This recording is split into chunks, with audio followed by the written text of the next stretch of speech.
বাংলাদেশিদের জন্য আমেরিকার ভিসায় আসছে বড় পরিবর্তন।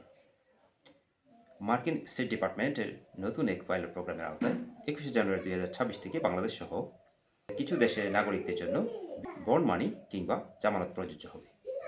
এখানে একটি বিষয় আগেই পরিষ্কার করে নেওয়া জরুরি। টাকা দিলেই কি ভিসা নিশ্চিত? আসলে বিষয়টা এমন নয়। ভিসা বন্ড কোনো ধরনের ভিসা কেনার টাকা নয়। আগে কনসুলার অফিসার আপনার ভিসা আবেদন যাচাই করবেন।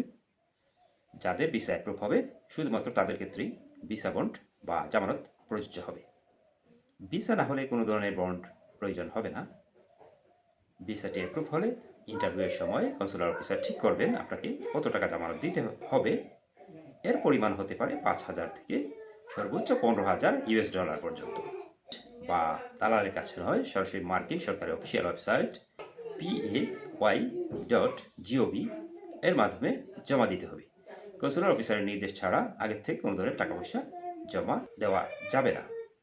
আরেকটি গুরুত্বপূর্ণ নিয়ম হচ্ছে, এই বন্ড দিয়ে ভিসা পাওয়া যাত্রীরা যুক্তরাষ্ট্রে প্রবেশ এবং প্রস্থান করতে পারবেন শুধুমাত্র 3টি বিমানবন্দর দিয়ে: নিউ ইয়র্কের JFK এয়ারপোর্ট, ওয়াশিংটনের ডুলেস এবং বোস্টন লোগান এয়ারপোর্ট দিয়ে।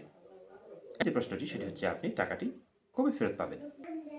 আপনি যদি আপনার ভিসা মেয়াদ শেষ হওয়ার আগেই আপনি আমেরিকা থেকে প্রস্থান করেন, কিংবা আপনি যদি ভিসাটি ব্যবহার না করেন, তাহলে স্বয়ংক্রিয়ভাবেই আপনি আপনার টাকাটি ফেরত পেয়ে যাবেন। কিন্তু আপনি যদি ওভারস্টে করেন কিংবা স্ট্যাটাস পরিবর্তন করেন অথবা পলিটিক্যাল অ্যাসাইলাম করে থাকেন, তাহলে আপনার এই বন্ডটি বাজেয়াপ্ত হয়ে যাবে।